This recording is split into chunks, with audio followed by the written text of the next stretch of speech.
know anything about me or knew Rotarians. A number, I'm sure.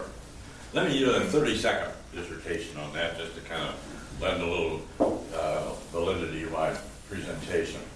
I was born and raised in Seattle, and I went to school there, and enlisted in the Air Force in '42, and graduated in '44, flying school. Went to South Pacific, flying B-25s, got shot down, Navy picked me up, went back to the home base, crashed on takeoff 3 months later, and I managed to get in 50 missions, and they sent me home. Subsequent to that time, I got into the transport business and flew everything they made, including the boxes they come in. These are the jokes.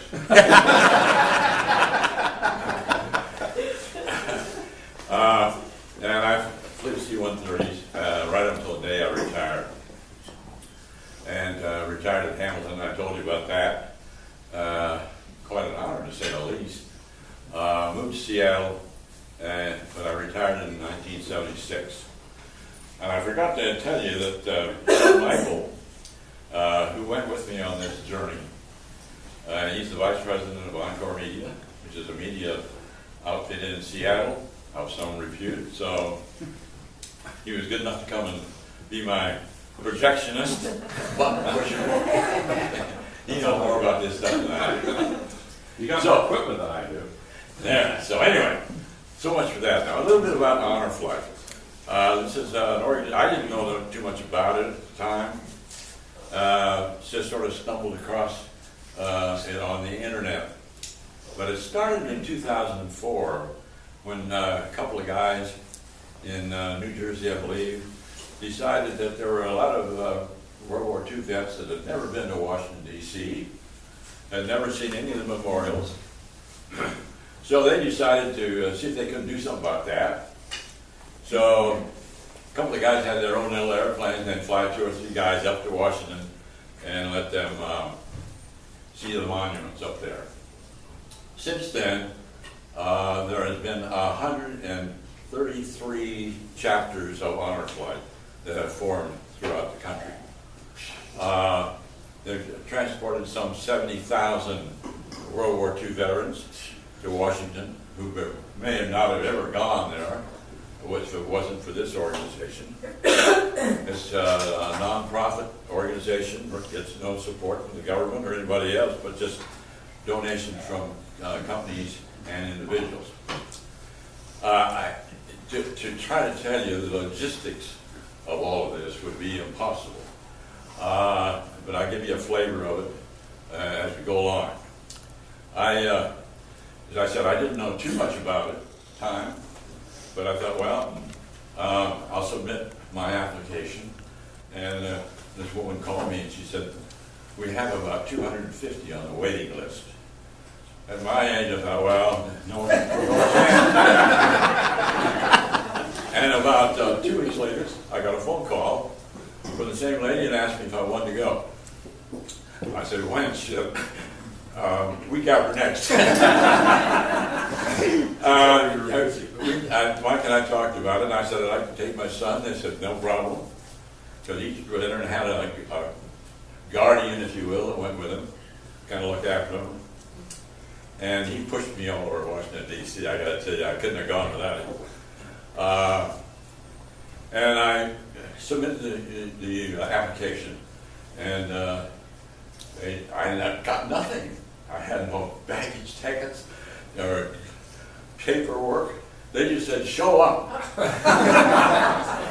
So we showed up on the day of the departure, which was on a Saturday. And they just said, we're meeting behind the Southwest Airlines ticket desk. That's all we knew. So we went down the night before because it was an early flight. Went around the corner and here the USO in full bloom, if you will, was just really cooking up a storm. They were so well organized that they had everybody checked in. I never saw my bag again. I never had a ticket.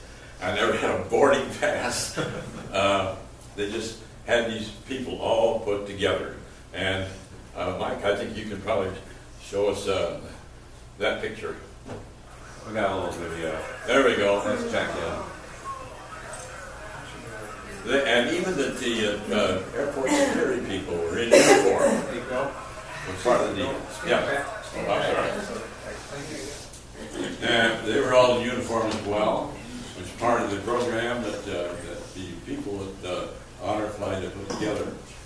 So they had us all checked in, and as we boarded the airplane, or they formed up a honor guard along the gangway, and they all saluted, and people around the regular passengers there were waving flags, and I thought, boy, this is going to be something, you know. And so we boarded the airplane, uneventful flight to Baltimore, and we stayed at the Hilton, great big hotel, had great accommodations, and everything. I can't begin to tell you the logistics of had to be involved in putting all this together. It was just they didn't forget anything. We didn't pay for anything. It was just get up and go and be at the appointed place at the appointed hour. And here we are on board the airplane on our way to Maryland. And that was fun as well. Great accommodations on the airplane. The pilot wanted to know if I wanted to fly him back. I said, I deferred. I said, yeah, you're probably more current.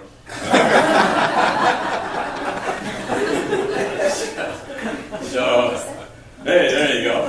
There's a happy guy, huh? I was ready. I tell you, I couldn't believe the things that were happening to us. It was really just an awesome trip. Next slide. There we go. Now, at the next day, we were taken to the World War II Memorial, which in itself was the focus of the whole trip. It's an awesome memorial. There's 50 columns of marble, each one representing a state. And they wanted a waterfall, as you can see in the background. But the moat that was there was all one level, so they dammed it off, dug down 7 feet, built their own waterfall, then built it back up again, so it's the only one that has a waterfall on that particular mall. And it gives you an idea of the scope of the thing. Huge. And they had a big ceremony there that was going on. Those monuments in Washington, they're busy all the time with people circulating. And if you want to validate, I think that's where we decided that I really was there. Yeah, you were in the war. Yeah. I'm in the archives, believe me. But that was the first day. I don't know how many memorials. You know what? Somebody pulled the plug on over against the wall. The wall. But No wall. I don't know. It's not mine. How about that other black one that goes way over?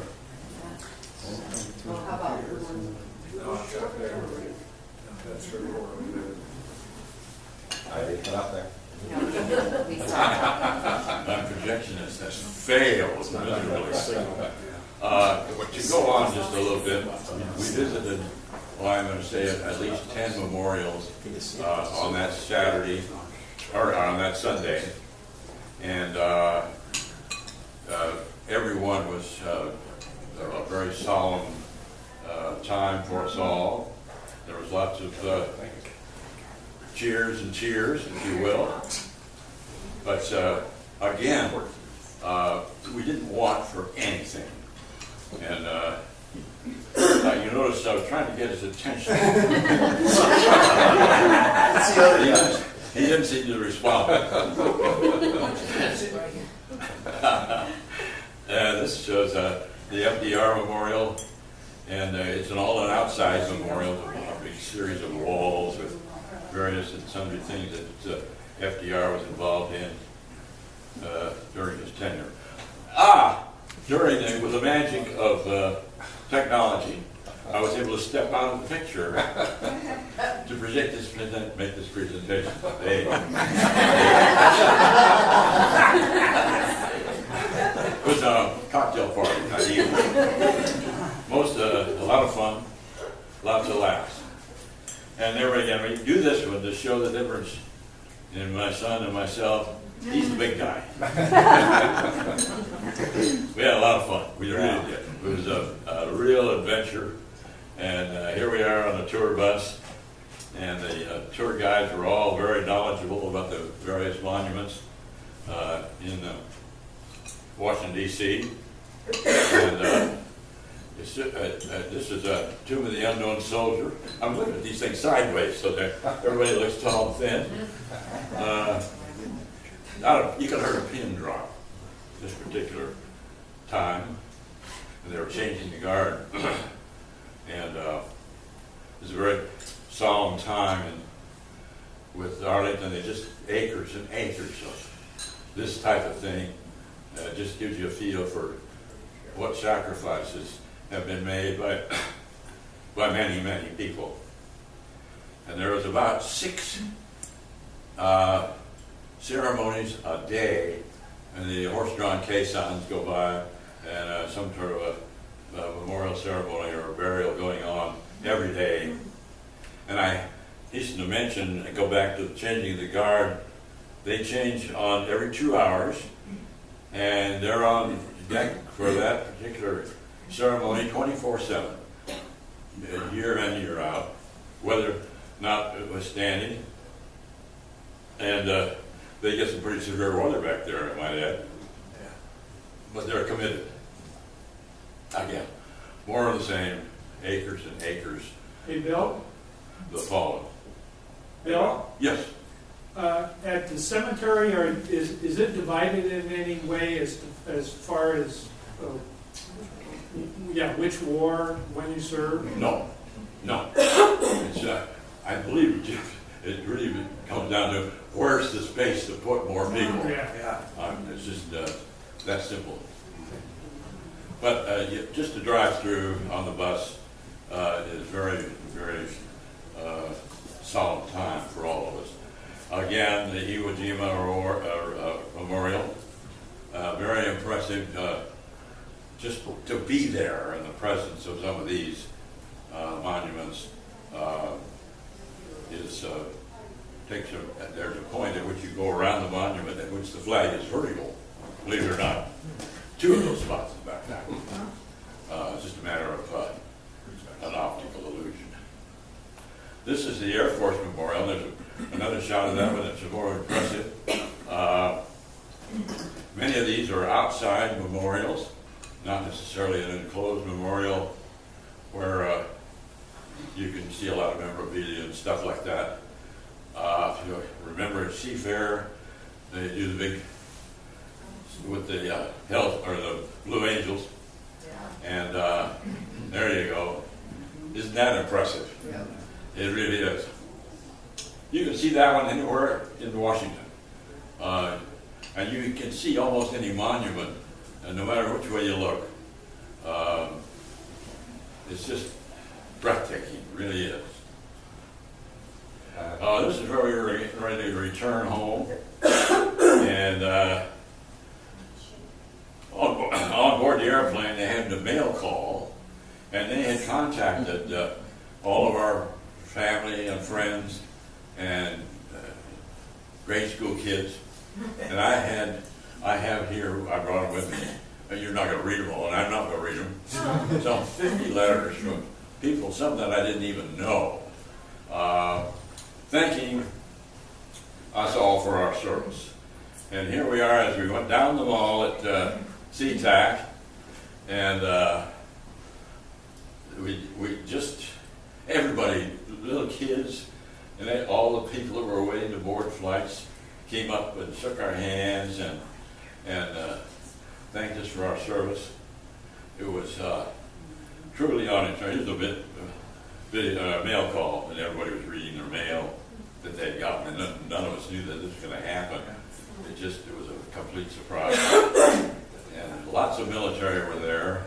I had made arrangements for a limo to take Mike and me home. Never saw that guy. Unbeknownst to me, we were on our way down through the center of the terminal, escorted by military, and I ran into Jeff. I said to myself, what the hell's he doing here? He must have come down here. He's everywhere. Some friends. He said, I came down to see you. I couldn't believe it. And there must have been 400 or 500 people there, families and friends, little kids with flags waving them. And it was an awesome, awesome time. It really was. I just can't tell you how impressed I was with the effort on the part of Honor Flight that put it together. It was just, you just felt like somebody else. There were some of the clips that we got. There we go. Wow. This was about 8 o'clock at night, wasn't it, right? Yeah. Yeah.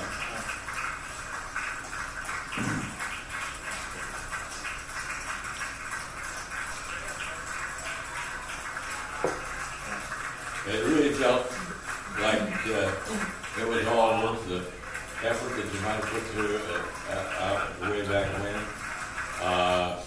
Never expecting anything like this in our lives, but to be able to go back to Washington, D.C. and see all those memorials and receive the accolades of just people walking down the street,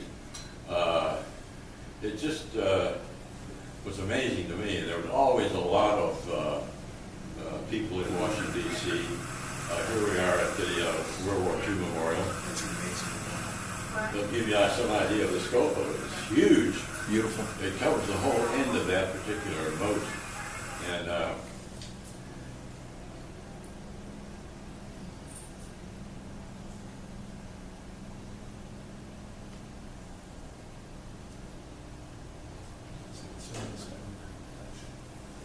yeah, this is part of that changing of the guard at the memorial, the unknown soldier. Very solemn time, and very much military. My lots are clicking to the heels.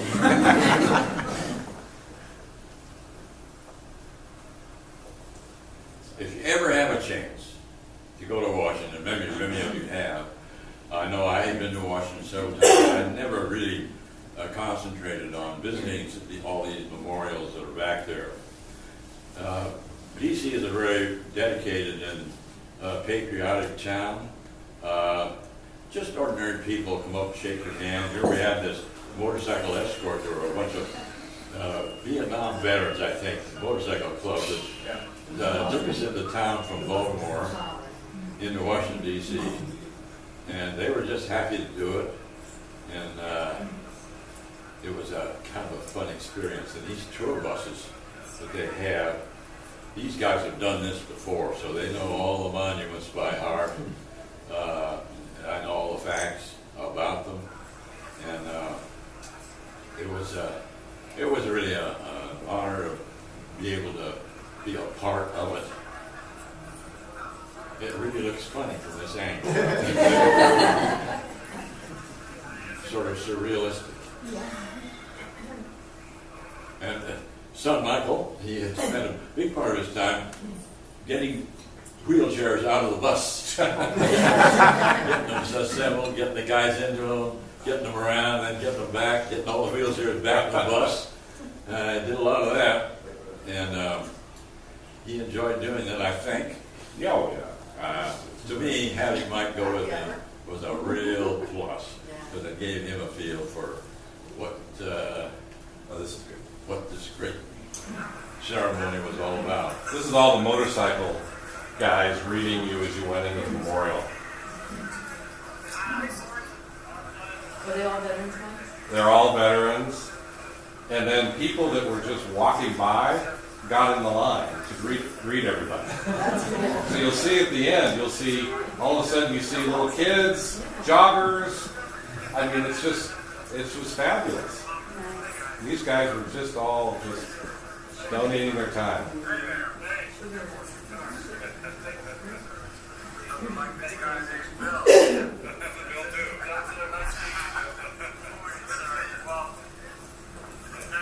You know, I kept emailing Mike and asking him what we could do for the general. I was and he said, well, we can't do that. That's what we take care of. Well, what about the no, well, we can't do that. They did everything. It was, Just everything. yeah, logistically, it was unreal. One of the gentlemen commented when his hands got cold. Inside of 30 seconds, somebody showed up with chemical hand warmers. So that somebody thought of this as being important to have them available. That's what you need. They don't have one. That's what you need. I didn't take 3 steps, I don't think. Mike was doing all the walking and pushing. A lot of walking, yeah. Yeah. That's a walking town. Yeah, look at these people just got in line. Good idea. You know, they knew what was going on. They just said, hey, we're getting in line. That's awesome. Isn't that great? Cute girls. Cute girls. Yeah. And a jogger. And in shorts. Yes, you stop for a jog. Any questions?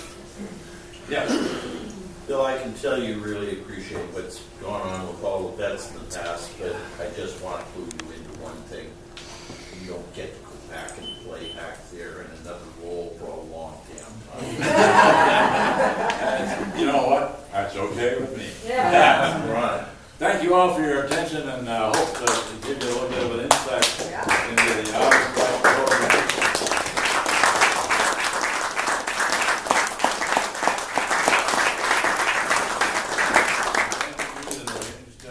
You can pull it up on the internet and give you some complete information about Honor Flight and the history of it, and what it's doing now, and what their programs are for the future.